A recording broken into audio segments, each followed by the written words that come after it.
Quais são os questionamentos que os especialistas ainda fazem sobre o transtorno de personalidade narcisista ser ou não considerado uma doença mental? E quais podem ser as causas que levam uma pessoa a ter esse transtorno?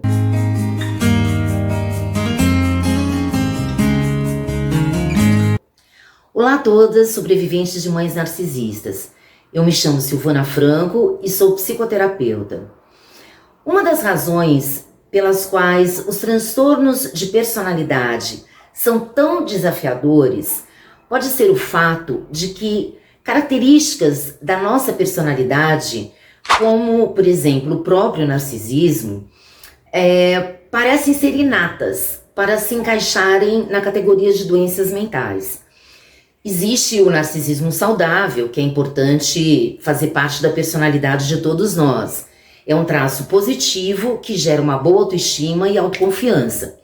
Nesse caso, as pessoas são capazes de amar a si mesmas sem colocar os outros em segundo plano.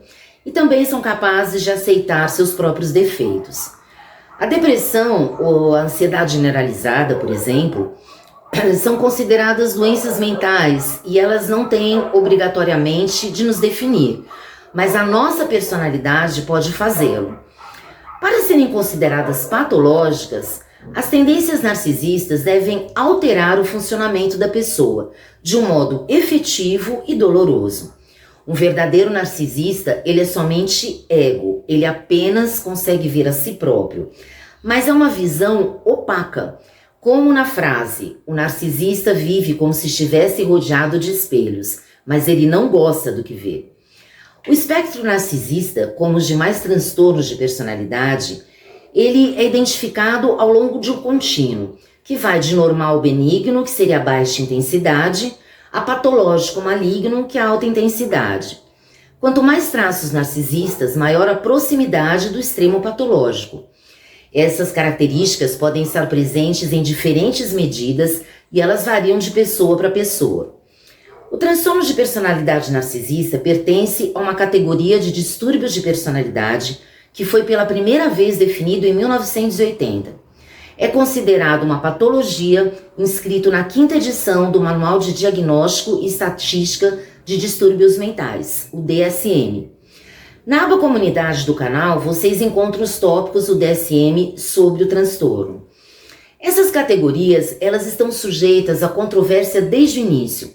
E os psiquiatras, eles continuam a debater sobre como as definir e se elas deveriam estar incluídas no DSM-5. Alguns especialistas estão combatendo essa sensação de inevitabilidade. Uma das definições de doença, eles dizem, é algo que nós podemos tratar, então o narcisismo teria tratamento.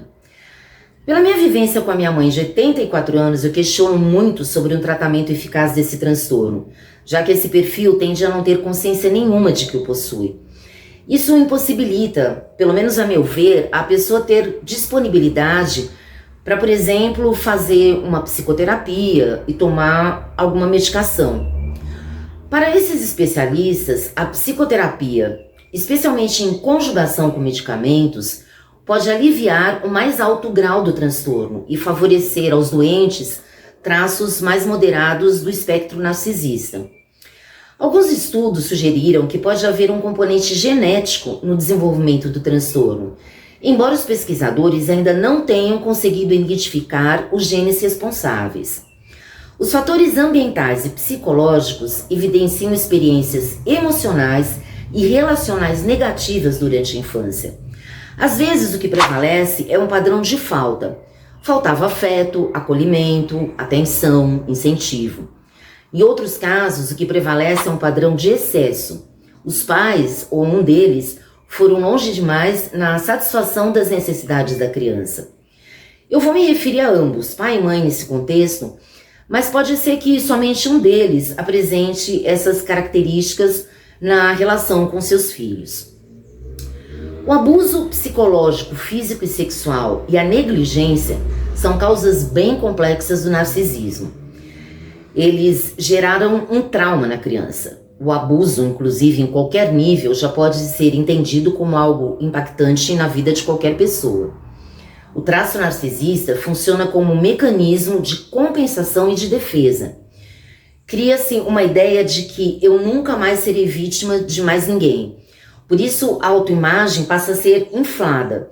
A criança ela experimentou uma grande sensação de vulnerabilidade em sua infância e por isso ela construiu um muro entre ela e o mundo.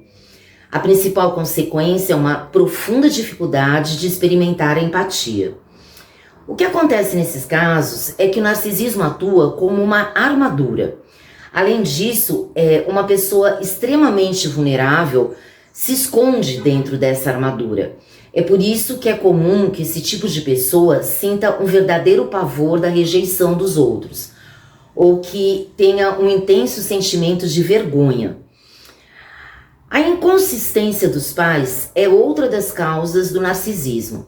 É uma falta de coerência. Por exemplo, os pais dizem uma coisa, mas eles fazem outra muito diferente. Ou os filhos nunca sabem o que os pais vão fazer ou como eles vão reagir em uma determinada situação. Essa é uma característica de pais ansiosos que dá origem a uma enorme insegurança nas crianças. Eles podem elogiar de maneira exagerada as habilidades de seus filhos e em seguida criticar com muita dureza. O narcisismo vai ser a resposta para a angústia causada quando se está na mão de pais com critérios tão mutáveis e incoerentes. Outra causa do narcisismo são comportamentos típicos dos pais que carregam o sentimento de culpa. Às vezes eles não dão tempo e atenção suficiente aos seus filhos e eles sabem que isso é errado. Para compensar o dano, esses pais eles excedem em elogios e presentes. É uma maneira de compensar e encobrir sua falta de afeto verdadeiro. Eles se sentem compelidos a celebrar o que quer que seu filho faça, de modo que ninguém possa duvidar do amor deles pelos filhos. Assim, uma criança pode formar uma imagem idealizada de si mesma, que não é nada próxima da realidade. A superproteção é uma forma de abuso e também pode ser uma causa do narcisismo. Ela transmite uma mensagem de medo e ansiedade, instalando um pensamento na mente da criança, de que ela é incapaz de enfrentar as mudanças da vida. Isso também faz com que ela pense que há algo especial que deve ser constantemente tratado, uma fraqueza inerente ao seu ser. Isso alimenta tanto a insegurança quanto o narcisismo. Pode-se formar um bloqueio defensivo na criança. Ela passa a pensar que se os outros a amam, eles devem protegê-la e estar a serviço de suas necessidades. Ela pode se tornar indolente em relação às necessidades dos outros. Eu espero que esse vídeo tenha ajudado vocês a compreenderem um pouco mais sobre esse transtorno e eu peço que vocês façam comentários para que nós possamos trocar mais informações. Então é isso. Até a próxima. Tchau.